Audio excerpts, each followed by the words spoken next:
মিনহা খলাকনাকুম ওয়া ফিহা নুঈদুকুম ওয়া মিনহা নুখরিজুকুম তারাতান উখরা।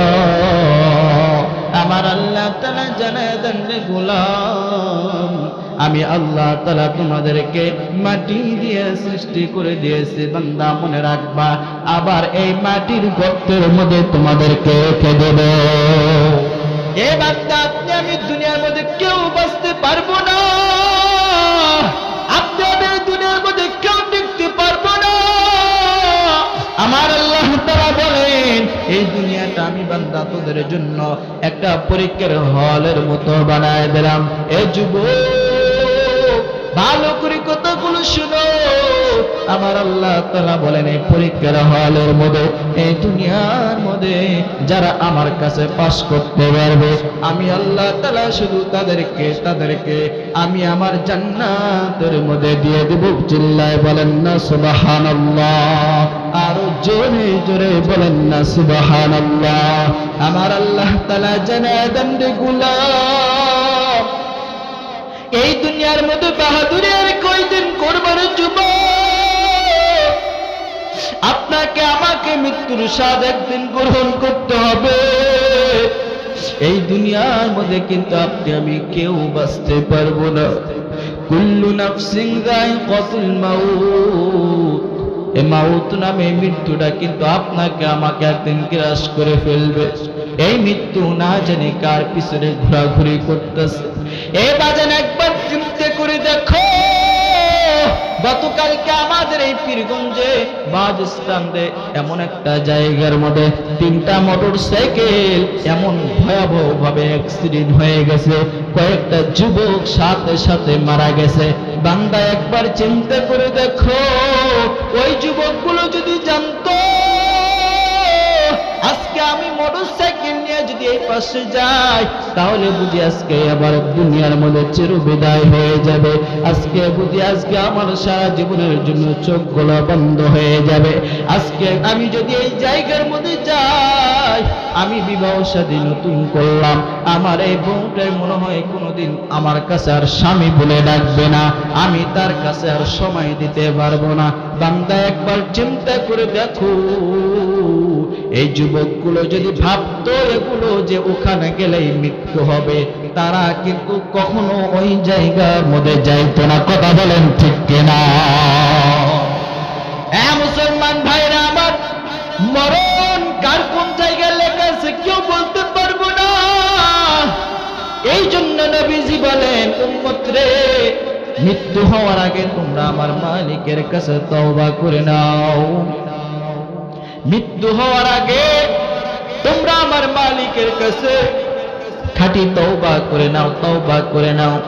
উম্মত, তুমি যত গুনাহ করো না কেন আমার মালিকের কাছে মাপ চাইবা, কারণ আমার মালিক তো দয়ালু, আমার মালিক তো আর রহমান, আমার মালিক তো আর রহিম, আমার মালিক গফুর রহিম। বলেন না সুবহানাল্লাহ।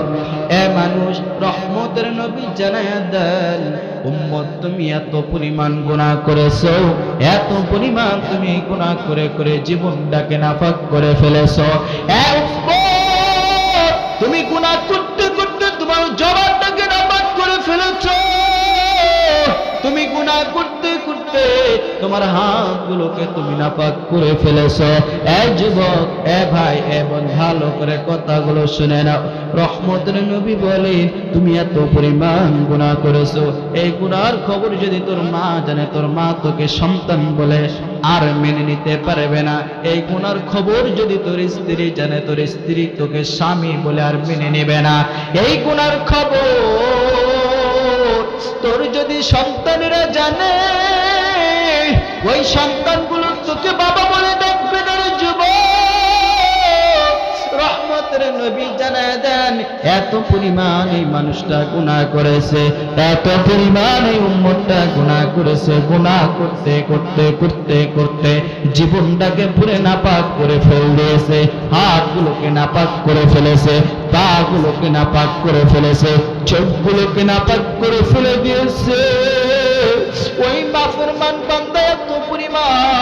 আমার মালিকের সাথে এত পরিমাণ মালিকের সাথে অন্যায় করেছে, আমার মালিকের ভয় ওই নাফরমান বান্দার অন্তরের মধ্যে নাই, ওই বান্দাটা যদি আজকে এই মেশটা হাফিজিয়া মাদ্রাসার উদ্যোগে এত সুন্দর একটা দিনের বেলা কোরআনের মাহফিলের আয়োজন করা হয়েছে, যদি কোনো মানুষ এমন একটা নাফরমান বান্দা জীবনে এত পরিমাণ গুনাহ করেছে, ওই গুনাহগার ব্যক্তি যদি এই জান্নাতের বাগানের মধ্যে বসে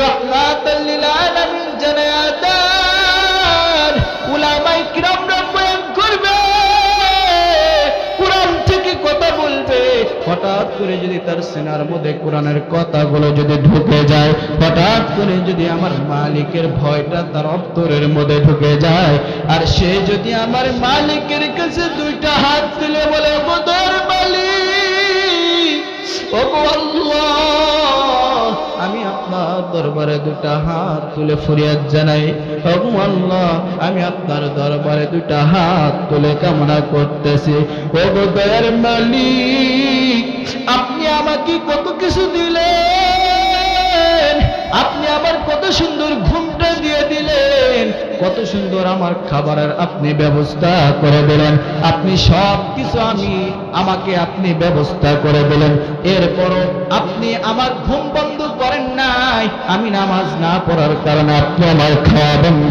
করেন নাই, ও দয়ার মালিক, আমি আপনার কাছে দোয়া করতেছি, আপনি আমাকে মাফ করে দেন, আমি ভুল বুঝেছি। আল্লাহ বলেন তাওবাতান নাসুহা, এই তওবা করতে দেরি করবে, আমার আল্লাহ তাআলা জানায় দেন ওই বান্দাকে আমি মাফ করে দিতে দেরি করব না। বলেন না সুবহানাল্লাহ, আরো জোরে জোরে বলেন না সুবহানাল্লাহ। এই জন্য আমরা মালিকের কাছে তওবা করব, যত গুনাহ করেছি এই গুনাহের কাছ থেকে পানাহ চাবো, যেন আল্লাহ তাআলা আমাদের জীবনের সব গুনাহগুলি মাফ করে দেয়, বলি আমিন। আল্লাহ রাব্বুল আলামিন আমাদের প্রত্যেককে যে কথাগুলো বললাম এই কথার উপর বুঝে শুনে আমল করার তৌফিক দান করুন, বলি আমিন।